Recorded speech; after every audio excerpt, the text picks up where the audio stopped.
तो आज उज्जैन में मेरा दूसरा दिन है और आज मैं जा रहा हूँ ओमकालेश्वर। और ओमकालेश्वर में उज्जैन से कैसे जाना है मैं ये पूरी जानकारी आज मैं आपको देने वाला हूँ। तो आज का ये ब्लॉग पूरा देखना, बहुत स्पेशल है।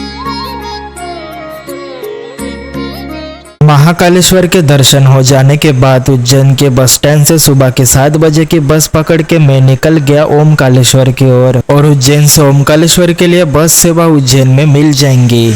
जिस होटल में मैं रुका था उस होटल वालों की बस सेवा उपलब्ध है जो कि आपको उज्जैन से ओमकालेश्वर ले जाएगी और ओमकालेश्वर से वापस उज्जैन भी छोड़ देगी।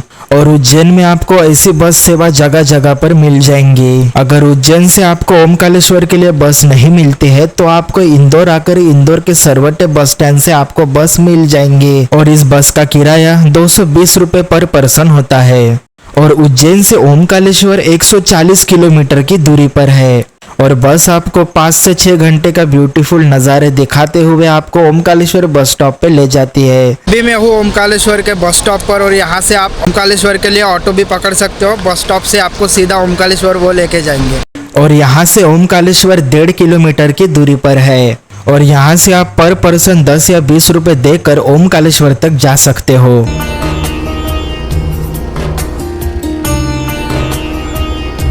ओमकालेश्वर में आते ही ओमकालेश्वर का नज़ारा देखकर मन शांत हो जाता है। फिर मैं निकल गया पहले बोटिंग करने और बोटिंग करते हुए बोट वाले आपको मंदिर के किनारे तक छोड़ देंगे। और मंदिर तक आप पहले तो बोट से जा सकते हो, नहीं तो आप ब्रिज से चलकर भी जा सकते हो। और ब्रिज से आप नर्मदा मैया के दर्शन करते हुए पहुंच जाओगे ओमकालेश्वर मंदिर में। ओमकालेश्वर ज्योतिर्लिंग नर्मदा नदी के तट पर बसा हुआ है और जिस दूरी पर यह मंदिर है उसके चारों तरफ से नर्मदा नदी से घिरा हुआ है जो ओम आकार की दिखाई देती है। इसलिए इस जगह को ओमकालेश्वर के नाम से जाना जाता है।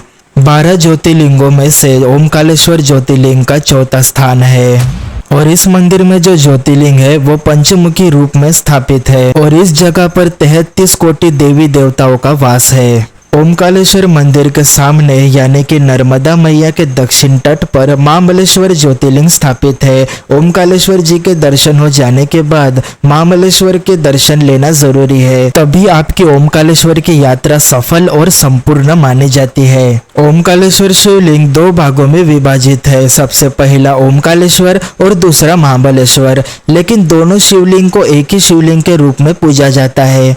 और मौजूदा महाबलेश्वर मंदिर अहिल्याबाई होळकर जी के द्वारा पुनः निर्माण किया गया था। महाबलेश्वर ज्योतिर्लिंग के दर्शन हो जाने के बाद सीढ़ियों से उतरकर जैसे ही आप नीचे आओगे आप पहुंच जाओगे गौमुख घाट में। यहाँ पर एक गौमुख बना हुआ है जिसके मुंह से निरंतर रूप से पानी बहता रहता है। लेकिन जब मैं यहाँ पर पहुंचा नर्मदा नदी का पानी ज्यादा होने के कारण गौमुख पानी के अंदर जा चुका था। आप यहाँ पर भी दर्शन करने जरूर आना।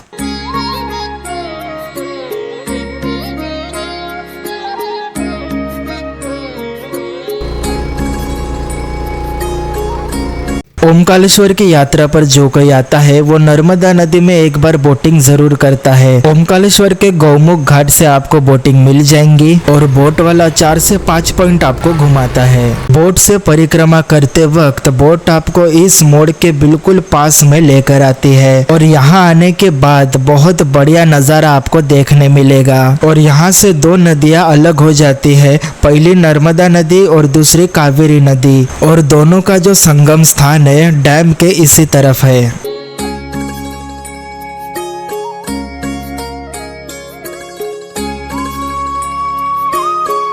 आधा घंटा परिक्रमा करने के बाद आप संगम स्थान पर पहुंचोगे। यहाँ पर कावेरी और नर्मदा का संगम स्थान है। और मैंने जो आपको डैम के पास में दिखाया था ओमकालेश्वर डैम के पास में नर्मदा और कावेरी नदी अलग हो जाती है और वो दोनों आगे बढ़ते हुए इसी जगह पर आकर मिलती है, इसलिए इस जगह को संगम स्थान कहा गया है। ओमकालेश्वर में ब्रह्मपुरी घाट पर शाम के 7 बजे नर्मदा मैया की आरती की जाती है, तो यहाँ की आरती में आप जरूर शामिल होना।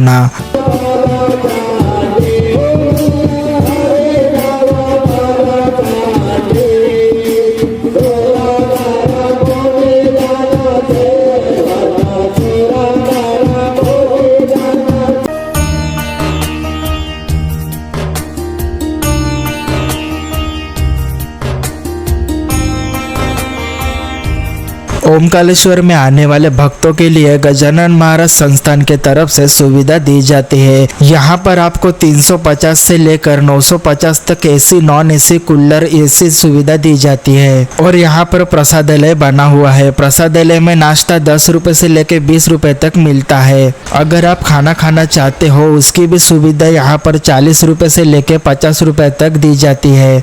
अगर आप अकेले हो और भक्त निवास में रुकना चाहते हो तो यहाँ पर ऐसे सिंगल बेड बने हुए हैं और इसका चार्ज मात्र 40 रुपए से लेकर 60 रुपए तक होता है। ओमकालेश्वर का आज का ब्लॉग मैं यहीं तक रख रहा हूँ। मिलते हैं ऐसे अगले ब्लॉग में किसी ऐसे नए टॉपिक के साथ। और ओमकालेश्वर का पूरा डिटेल मैंने डिस्क्रिप्शन में देकर रखा हूँ, आप जाकर देख लेना। चले मिलते हैं, बाय बाय।